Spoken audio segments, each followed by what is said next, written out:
오늘의 말씀은 잠언 28장의 말씀입니다. 오늘 본문의 말씀 역시 히스기야 신하들이 수집 편찬한 솔로몬의 잠언 경구들의 말씀입니다. 오늘 본문은 크게 세 부분으로 구분됩니다. 1절부터 3절까지 악인과 의인의 대조적인 삶에 대해서, 4절부터 14절까지는 율법에 대한 의인과 악인의 상반된 자세와 그 결과에 대한 이 대비를 전하고 있습니다.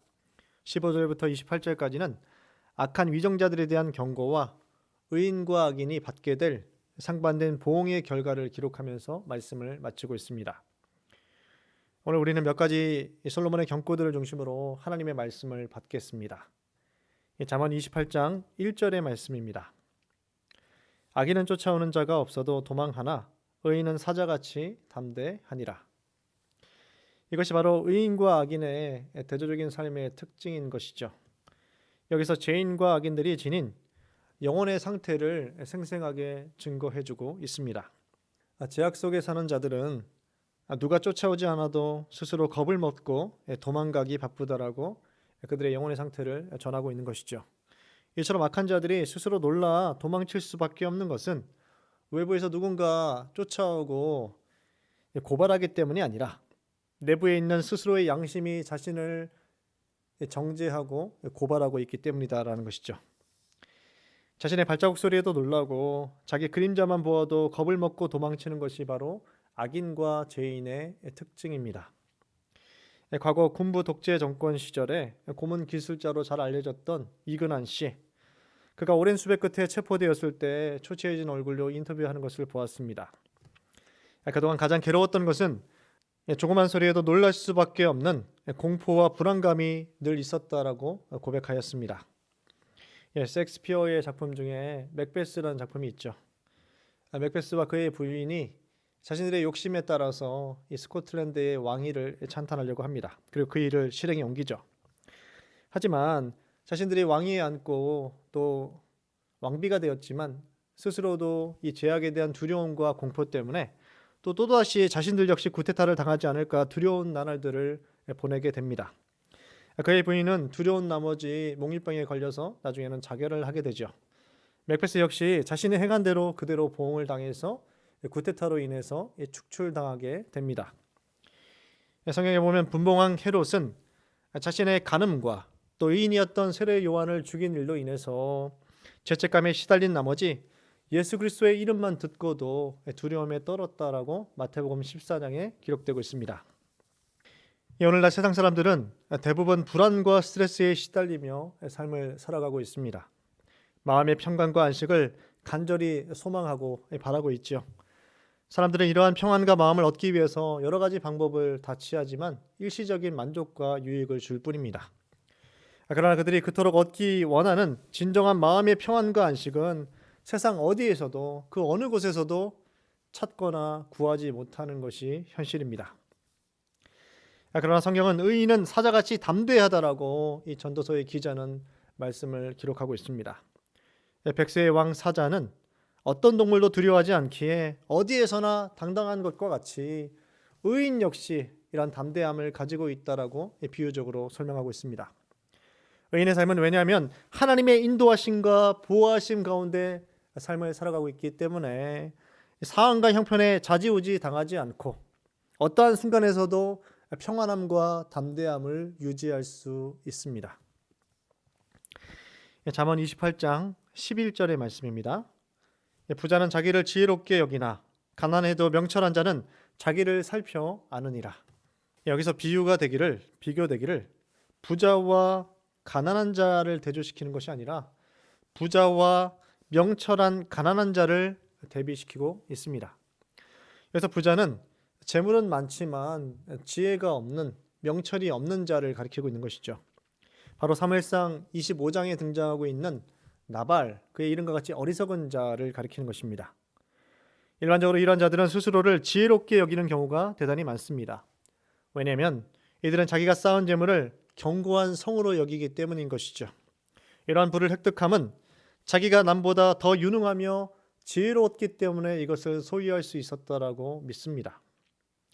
이것은 비단 재물뿐 아니라 권세와 인기와 명예를 얻는 자들 역시 마찬가지입니다. 이렇게 하나님의 은혜가 함께하지 않는 자들은 스스로 교만하며 자신에게 주어져 있는 모든 권한과 힘과 능력을 스스로의 힘과 능력으로 얻게 된 것으로 착각하기 쉽다라는 것이죠. 그렇다면 이 땅에서 남들보다 부와 명예와 인기와 권세를 누리면 더 지혜로운 자일까요? 성경 말씀에 의하면 그렇지 않다라고 정답을 말씀해주고 있습니다. 불의한 세상에서는 불의한 방법으로 얼마든지 자신들이 원하는 것을 얻을 수 있습니다. 그러나 하늘의 지혜는 결코 세상의 재물과 명예와 권세로 바꿀 수 없는 것이다라는 것이죠. 그러므로 가난한 지혜자가 자기 스스로를 살펴 안다라는 것은 마치 선지자가 세상 부자와 권력자를 살펴 그들의 죄악과 위선을 꿰뚫어 보며 그들 앞에 놓인 운명을 알고 불쌍히 여기는 것을 연상할 수 있습니다. 이 지혜로운 명철한 자 스스로는 하나님의 은혜 가운데 영원한 복락을 누리게 될 존재로 스스로를 자각하기 때문에 세상의 권세와 세상의 부자들을 보며 불쌍히 여길 수 있는 것이죠. 물질 만능주의가 지배하는 오늘 이 시대를 살아가면서 사랑뿐만 아니라 교회 내에서도 세속적 가치가 더 가치 있는 것으로 존중받는 경우를 우리는 쉽게 볼 수 있습니다. 하늘의 지혜보다 재물이나 권세와 같은 세속적 가치를 더 귀중한 것으로 여기는 풍토가 우리 안에 있을 수 있습니다. 신실한 믿음과 지혜보다 사회적인 지위와 재물과 명예의 높음을 더욱더 소중한 가치로 대우할 수 있다는 것이죠. 하지만 초대 교회를 살펴봐도 알 수 있지만 믿음과 지혜보다 재물이나 권세로 사람을 구별하여 차별하는 것에 대하여 이미 사도들은 큰 책망을 하였습니다. 이 땅의 재물과 권세는 하나님의 심판의 날에 아무런 쓸모도 없고 무익한 것이다라고 말씀을 전하였습니다. 그러면서 참된 믿음과 지혜는 우리를 살리는 능력이 된다라고 말씀을 선포하였습니다. 잠언 28장 14절의 말씀입니다. 항상 경외하는 자는 복되거니와 마음을 완악하게 하는 자는 재앙에 빠지리라. 여기서 경외는 두려움과 공포에 떤다라는 의미로 그 대상은 물론 하나님을 가리킵니다. 이에 반해서 완악함은 하나님도 죄도 두려워하지 않는 것으로 마음의 완고함과 강팍함을 가리키는 것이죠.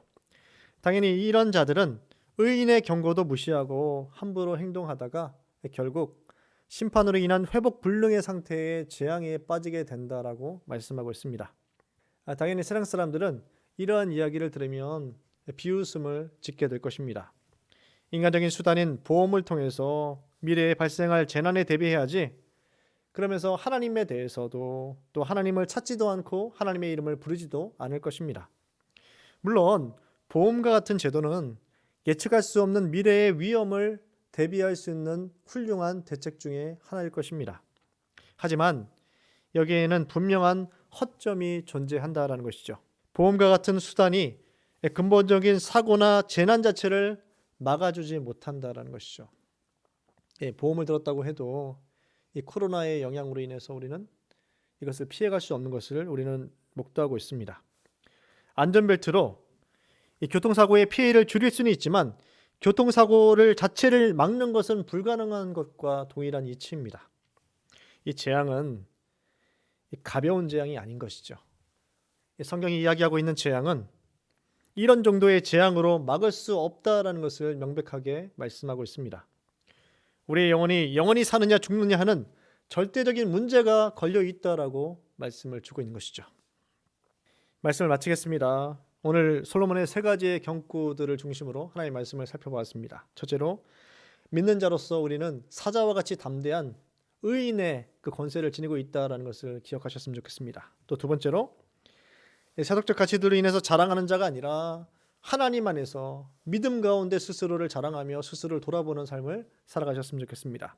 마지막으로, 항상 하나님을 경외하셔서 마지막 날 심판이 아닌 하나님의 모든 예비하신 복과 은혜를 마음껏 누리시는, 또 오늘의 현실 가운데 이 믿음을 가지고 삶을 살아가시는 이 복된 귀한 권속들 되시기를 간절히 축원합니다. 기도하겠습니다. 거룩하신 하나님 아버지, 하나님의 은혜와 도우신 가운데 어제 홍해락전을 잘 마치게 하시고 또 오늘 새벽 기도회로 이 시간 모이게 하시니 감사합니다. 하나님, 우리의 삶이 주님 앞에 있습니다. 우리가 의인으로서 사자보다 더 담대한 그 권세와 능력을 지닌 자임을 깨닫게 하시고, 세상을 두려워하지 않고 또 오늘의 현실을 두려워하지 않고 또 코로나 바이러스로 인한 상황과 형편을 두려워하지 않고 믿음으로 우리가 이미 영생을 소유한 자임을 깨닫게 하셔서 이 땅에서 주어진 삶을 믿음 가운데 잘 살아갈 수 있는 귀한 권속들 될 수 있도록 인도하여 주시옵소서. 또 하나님, 우리가 스스로를 돌아볼 수 있는 지혜를 갖게 하셔서 하나님, 세속적인 가치들을 추구하는 인생이 아니라 하나님의 말씀을 가까이 하며 그 말씀에 순종하면서 하나님의 삶을 살아갈 수 있는 우리들이 될 수 있도록 인도하여 주시옵소서. 감사를 드립니다.